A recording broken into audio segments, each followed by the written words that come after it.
नमस्कार, हरियाणा न्यूज देख रहे हैं आप और मैं हूं आपके साथ हितेंद्र। आपका स्वागत है हमारे खास कार्यक्रम हरियाणा डायरी में। इस कार्यक्रम का एक ही उद्देश्य है कि आप तक हरियाणा के हर उस विकास कार्य की जानकारी पहुंच पाए जो मुख्यमंत्री मनोहर लाल के नेतृत्व में लगातार किया जा रहा है। तो बने रहिए हमारे साथ और देखते रहिए हमारा खास कार्यक्रम हरियाणा डायरी।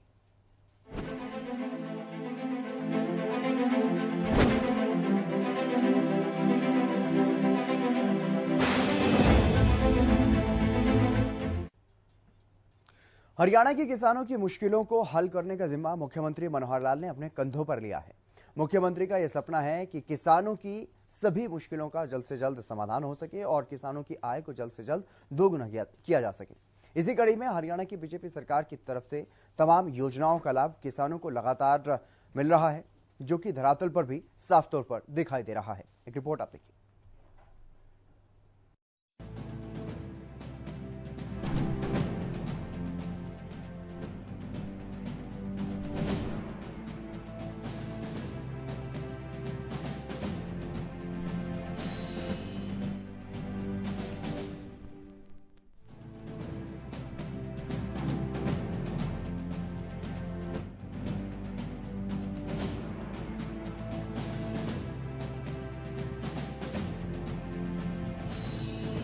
किसानों को मनोहर योजनाओं का लाभ, मुख्यमंत्री की किसानों से विशेष चर्चा।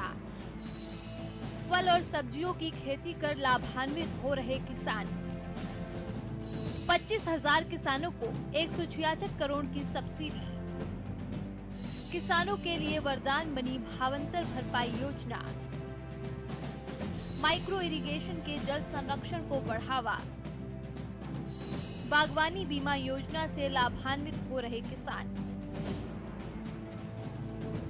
हरियाणा के मुख्यमंत्री मनोहर लाल की तरफ से लगातार हरियाणा को विकास के मार्ग पर आगे बढ़ाया जा रहा है। सीएम मनोहर लाल का ये सपना है कि हरियाणा के हर वर्ग का समान विकास हो और इसी विचार के अनुरूप मुख्यमंत्री मनोहर लाल लगातार काम कर रहे हैं। मुख्यमंत्री का विशेष जोर है कि किसानों को आगे बढ़ाया जाए। पारंपरिक खेती के साथ नई खेती और आधुनिकीकरण के साथ किसानों का परिचय करवाएं। इसके तहत लगातार किसानों को प्रोत्साहित किया जा रहा है।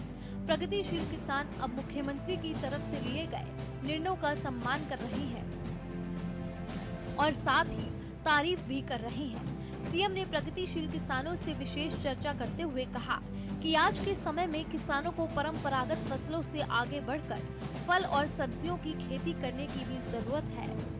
उन्होंने कहा, आने वाले समय में हम प्रदेश के साथ साथ देश ही नहीं बल्कि पूरी दुनिया में फल और सब्जियां सप्लाई करेंगे। और साथ ही सीएम ने कृषि क्षेत्र में किसानों के विकास के साथ साथ पानी की बचत को लेकर भी बात कही। सीएम ने कहा, हमें कृषि में प्रयोग के साथ साथ पानी की बचत पर भी काम करने की जरूरत है। इसके तहत अब प्रदेश में अब ड्रिप सिंचाई और माइक्रो इरिगेशन का प्रयोग किया जा रहा है। जैविक और प्राकृतिक खेती के बारे में बात करते हुए सीएम मनोहर लाल ने कहा कि हमें प्रोडक्टिविटी के साथ साथ क्वालिटी पर भी ध्यान देने की जरूरत है ताकि हमारी सेहत बेहतर रहे। प्रगतिशील किसानों, भाइयों बहनों, आज आपसे बात करके बहुत ही प्रसन्नता हो रही है। हम जानते हैं कि हरियाणा कृषि प्रधान प्रदेश है और इस कृषि प्रधान प्रदेश होने के नाते से किसान की प्रगति और हरियाणा की प्रगति, इसका सीधा सीधा संबंध है। हम ये मानते हैं कि हरियाणा की कृषि को एक ठीक रास्ता दिखाने के लिए, किसानों को अपनी प्रगति के लिए आपका बहुत बड़ा योगदान है। साथियों, खेती जब प्रारंभ में शुरू हुई तो परंपरागत तौर पर हम मुख्य रूप से धान है, गेहूं है अथवा सरसों है, कपास है, गन्ना है आदि फसलें ही उगाते थे और इन फसलों से भी हमने देश भर को एक प्रकार से खाद्यान्न के नाते से आत्मनिर्भर बनाया।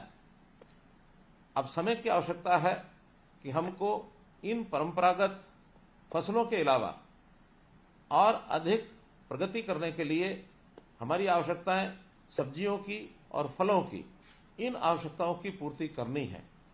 हरियाणा में आप लोग इस क्षेत्र में बहुत अच्छा काम कर रहे हैं। सब्जियां विशेष तौर पर हमारे वर्ष भर की, भले ही मौसम के हिसाब से सब्जियां अलग अलग होती हैं, लेकिन संयोग से 12 महीने लगातार कोई ना कोई यानी सब्जी की फसल ये उगाते हैं। मौसम के हिसाब से ही उनका उपयोग होता है। तो इन फसलों को उगाने के लिए आज आपकी प्रगति को दुनिया जानती है कि आप नई तकनीक अपना करके और अच्छी अच्छी सब्जियां, अच्छी फसलें ये उगाते हैं। उसकी बिक्री के लिए जैसा हमारी आवश्यकताएं, स्थानीय आवश्यकताओं को तुम पूरा करते ही हैं, लेकिन जहाँ बड़ी मार्केट है उसका भी हम एक प्रकार से पूर्ति करते हैं। दिल्ली और इसके आसपास एनसीआर का क्षेत्र ऐसा है जहां बहुत बड़ी खपत फलों की, सब्जियों की होती है। हम अपनी सब्जी और फल बेचने के लिए अभी तक तो आजादपुर मंडी इसके ऊपर निर्भर थे, लेकिन सौभाग्य है कि हमने हरियाणा में भी इस प्रकार की मंडियों का विस्तार करना शुरू किया है। उसमें गन्नौर में अंतर्राष्ट्रीय स्तर की फल और सब्जी मंडी ये हम बनाने जा रहे हैं। तो इस मंडी के बनने के बाद हमारे हरियाणा के किसानों को फल और सब्जी बेचने के लिए और सुविधा होगी और हम न केवल अपने प्रदेश में बल्कि देश और दुनिया में भी अपने फल और सब्जियों को बेच सकेंगे, भेज सकेंगे। मित्रों, हम जो नई तकनीक और नए ज्ञान का उपयोग करते हैं अपने कृषि क्षेत्र को बढ़ावा देने के लिए, इसकी प्रेरणा अन्य किसानों को भी मिलती है और बहुत से किसान धीरे धीरे इस ओर आगे बढ़ रहे हैं कि फल और सब्जी की खेती करने के लिए पॉली हाउस है, हाईटेक ग्रीन नेट है, नेट हाउस है। तो इस प्रकार आधुनिक जो तकनीक है उसके लिए हम आगे बढ़ रहे हैं। और प्रधानमंत्री जी ने हमें पानी की बचत करने के लिए भी जो एक फॉर्मूला दिया है कि पर ड्रॉप मोर क्रॉप, इस अवधारणा पर चलते हुए हमने ड्रिप सिंचाई, माइक्रो इरिगेशन, इसका भी जो उपयोग शुरू किया है, इसका बहुत बड़ा लाभ होगा। हमने वर्टिकल फार्मिंग की दिशा में भी बहुत सराहनीय काम किए हैं।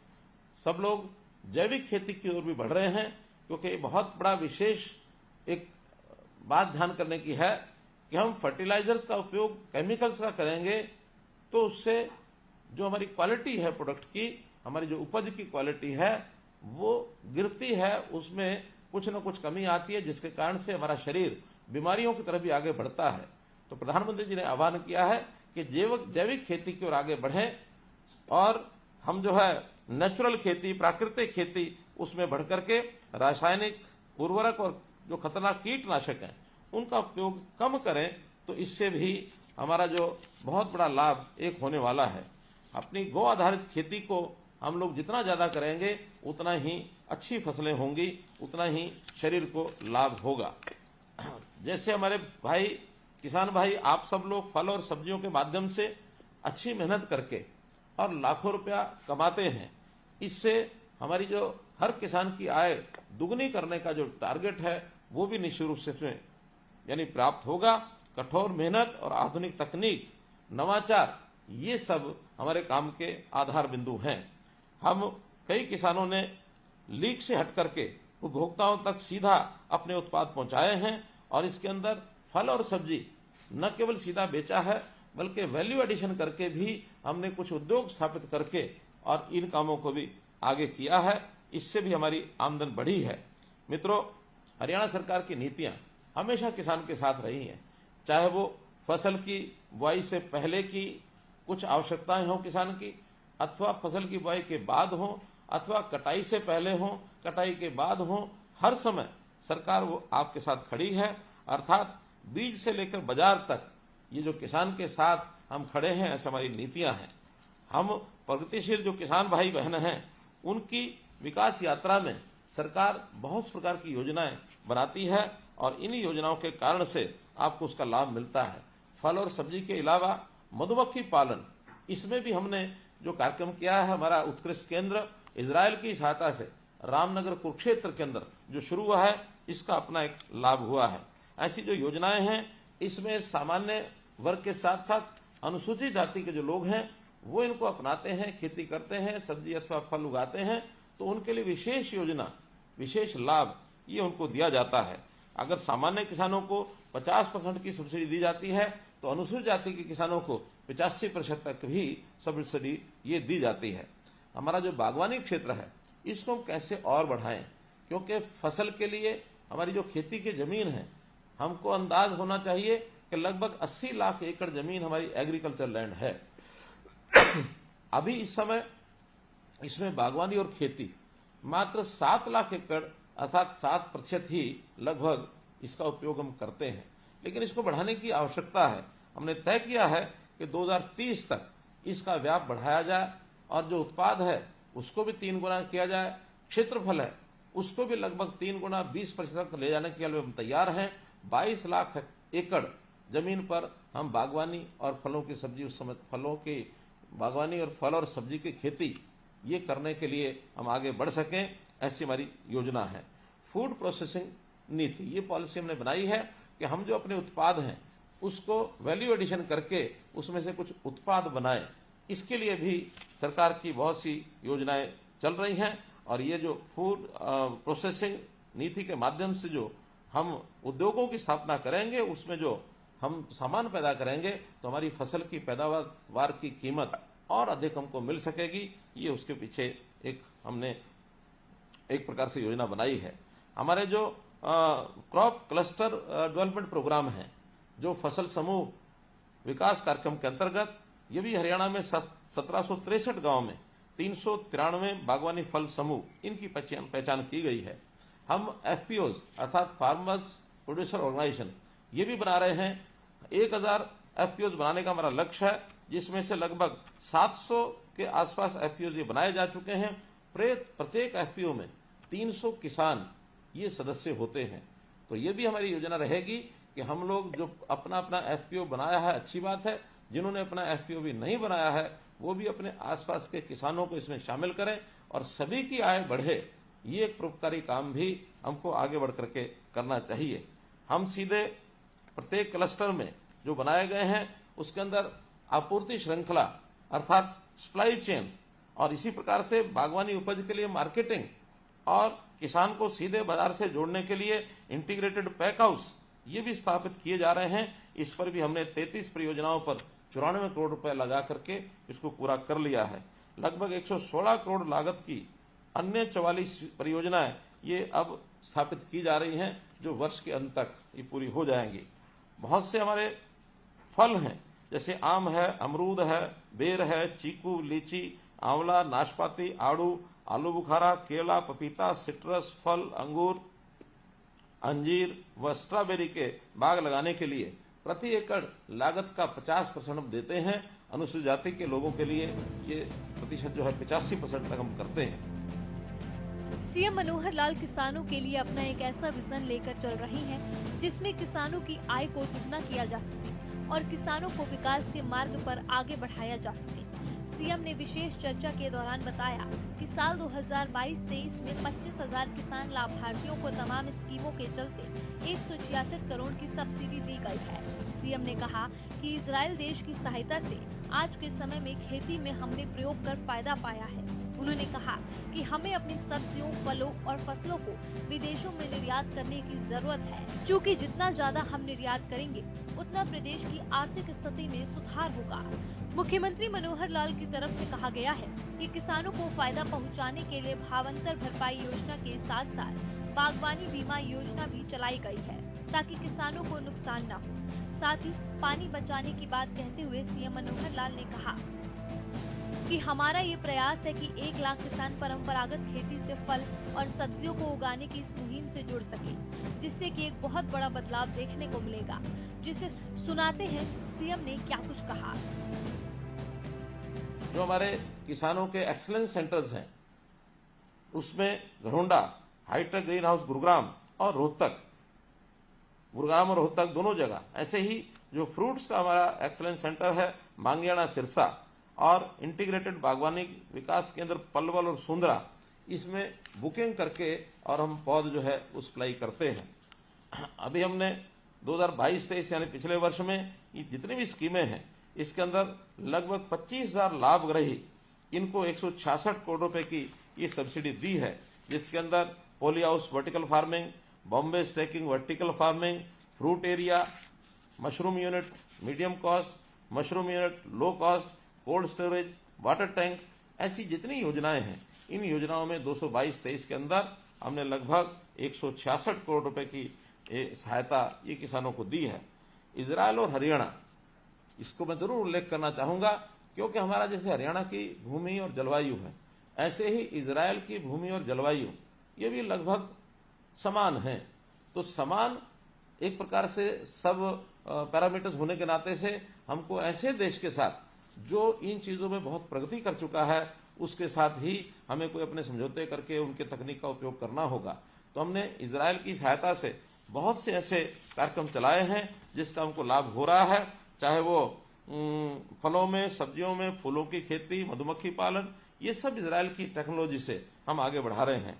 हमारे 14 ऐसे उत्कृष्ट केंद्र अर्थात एक्सीलेंस सेंटर्स, ये सब एक प्रकार की नई टेक्नोलॉजी बढ़ावा देने के लिए प्रदेश में स्थापित किए गए हैं। अगले इस वर्ष में, करंट ईयर में 223-24 में राज्य में 3 और नए एक्सीलेंस सेंटर्स ये भी स्थापित होने जा रहे हैं। इसमें पंचकुला में पोस्ट हार्वेस्टिंग मैनेजमेंट, प्याज के लिए पिनंगवा, नूह और फूलों के लिए मुनीपुर, झज्जर, यहाँ 3 स्थानों पर भी एक्सीलेंस सेंटर ये बनाए जा रहे हैं।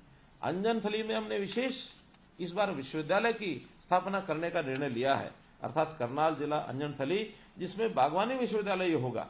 तो उस बागवानी विश्वविद्यालय के बनने के बाद हमको सब्जियां और फल इसके लिए आगे बढ़ने के लिए बहुत अच्छा एक अवसर ये मिलने वाला है।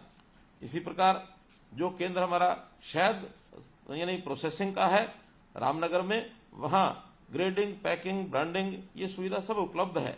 अर्थात हम शहद की गुणवत्ता की जांच के लिए जो प्रयोगशाला बनाई गई है उसका उपयोग कर सकते हैं। और इसके लिए मधुमक्खी पालक अपना शहद और शहद के उत्पादों को अपनी इच्छा अनुसार देश विदेश में भेजने के लिए भी उनको एक अवसर मिलेगा। हम साथ साथ इस केंद्र पर शहद की मूल्य वृद्धि के लिए शहद से बने हुए उत्पाद जैसे शहद मिल्क, शहद आइसक्रीम, शहद बिस्कुट व शहद की टॉफियां, इसको बनाने के लिए भी प्रशिक्षण देने का एक केंद्र हमने बनाया है, ताकि वो प्रशिक्षण लेकर के और हमारे नौजवान स्टार्टअप्स के माध्यम से हम मार्केटिंग के लिए ऐसी सब चीजों को उपलब्ध करा सकें और वो अपना रोजगार प्राप्त कर सकें। मित्रों, मैं अनुरोध करता हूं कि मधुमक्खी पालन समूह इसका हम गठन करें और ये समूह विशेष तौर पर शहद और उनके उत्पादों को विदेश में ये निर्यात कर पाएंगे। हम अपने उत्पादन का, कृषि उत्पादों का जितना एक्सपोर्ट अधिक करेंगे उतना हमारे प्रदेश की आर्थिक अच्छी होगी, देश को भी एक प्रकार से फॉरेन एक्सचेंज इस रूप में बहुत बड़ा लाभ होगा। हमारी वर्कफोर्स, हमारे जो युवा, उनके काम की कीमत ये और बढ़ेगी और उनको कभी कभी जैसे एक्सपोर्ट बढ़ाएंगे तो विदेश में जाने के अवसर भी उनके खुलते हैं। तो हमारे युवकों को रोजगार कैसे मिले, कैसे वो यानी रोजगार पूर्वक आगे बढ़ें, इसके लिए बहुत सी हमारी सोच और योजनाएं चल रही हैं। ऐसे ही एक विषय होता है, चाहे वो फल की खेती हो, फूलों की खेती हो, सब्जी की खेती हो अथवा परंपरागत खेती हो, इसमें रिस्क बहुत बड़ा। कई बार तो हमारी खेती खुले आसमान के नीचे होती है, कभी सूखा पड़ता है, कभी अधिक बारिश होती है, कभी ओलावृष्टि होती है, कभी सर्दी ज्यादा पड़ती है। तो इन चीजों से बहुत बड़ा एक प्रकार से नुकसान फल और सब्जियों का ज्यादा होता है। तो ऐसे फल और सब्जियों के नुकसान की इसकी भरपाई करने के लिए विशेष योजना भावांतर भरपाई हमने चलाई है।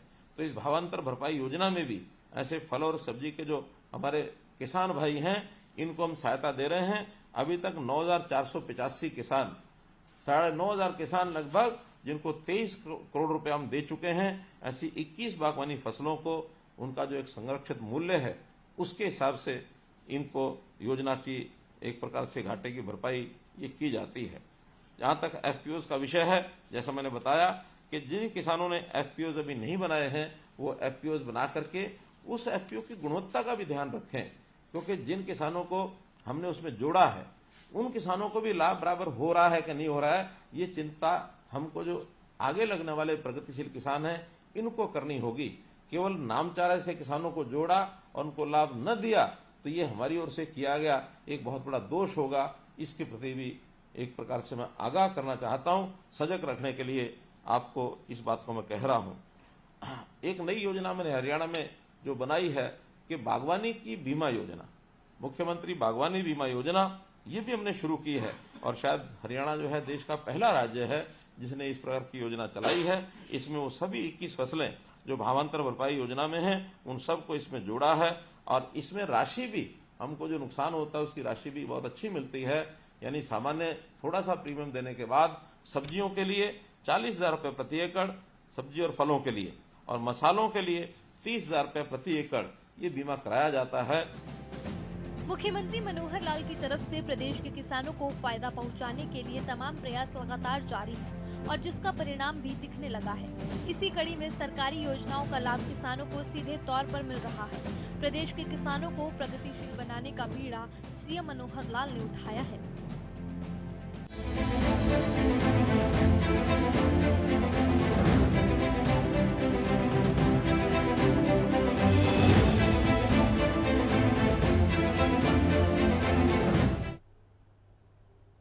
मुख्यमंत्री मनोहर लाल ने हमेशा भौतिक विकास से ज्यादा सांस्कृतिक और सामाजिक विकास पर जोर दिया।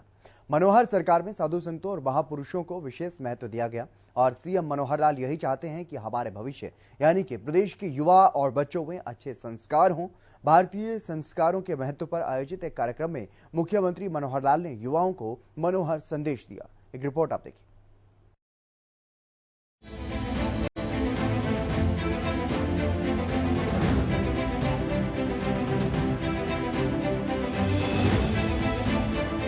मुख्यमंत्री मनोहर लाल ने पिछले हफ्ते पंचकूला में हमारे भारतीय संस्कारों का महत्व विषय पर आयोजित संगोष्ठी में बतौर मुख्य अतिथि शिरकत की। उन्होंने कहा कि संस्कारों से दृष्टिकोण बनता है और इस प्रकार के आयोजनों से संत समाज द्वारा युवाओं में अच्छे संस्कार उत्पन्न करने का वातावरण देने का प्रयास किया जा रहा है।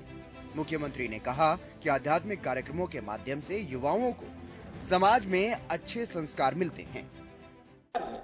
हमारे हरियाणा में भी इस प्रकार का समाज जीवन में ग्रामीण क्षेत्र में बहुत बड़ा संस्कार है कि गांव में लड़का लड़की उस बहन है, बल्कि कई प्रकार की ऐसी कंट्रोवर्शियल चीजें भी आई कि एक गांव के अंदर लड़का लड़की की शादी नहीं होगी।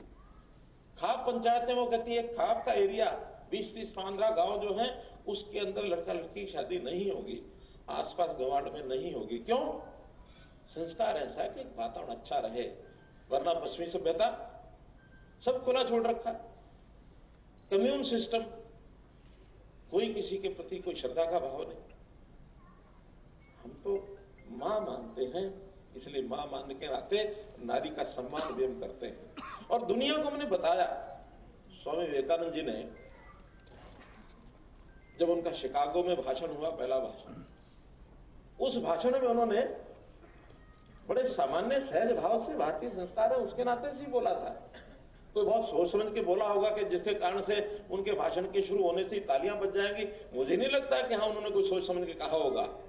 उन्होंने जैसे संबोधन करते हैं, उन्होंने कहा my dear American brothers and sisters, इतना कहते ही विषय तो शुरू करना था, लेकिन इसी में से तालियों की गड़गड़ाहट पूरा हॉल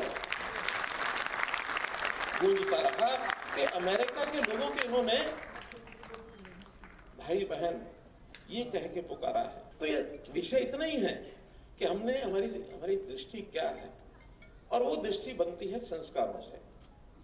संस्कार मां से भी मिलते हैं, परिवार से भी मिलते हैं, पिता से भी मिलते हैं, गुरुजनों से मिलते हैं, समाज से भी मिलते हैं, वातावरण से मिलते हैं।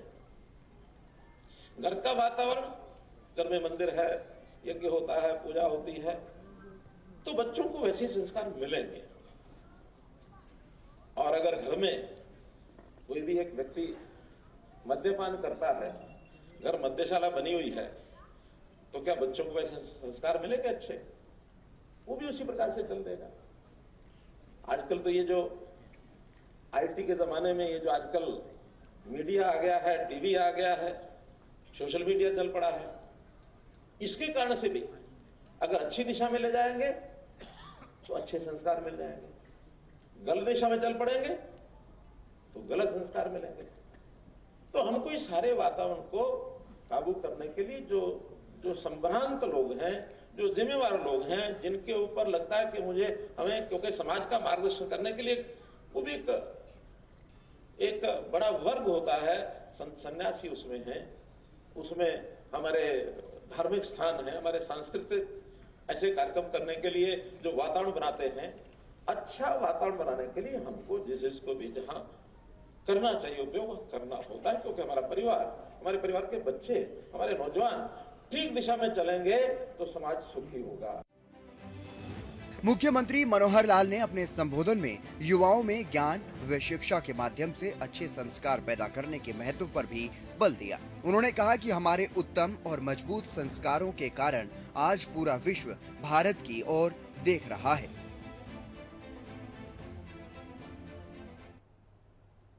चलिए, हरियाणा डायरी में आज के लिए बस इतना ही। आप देखते रहिए हरियाणा न्यूज।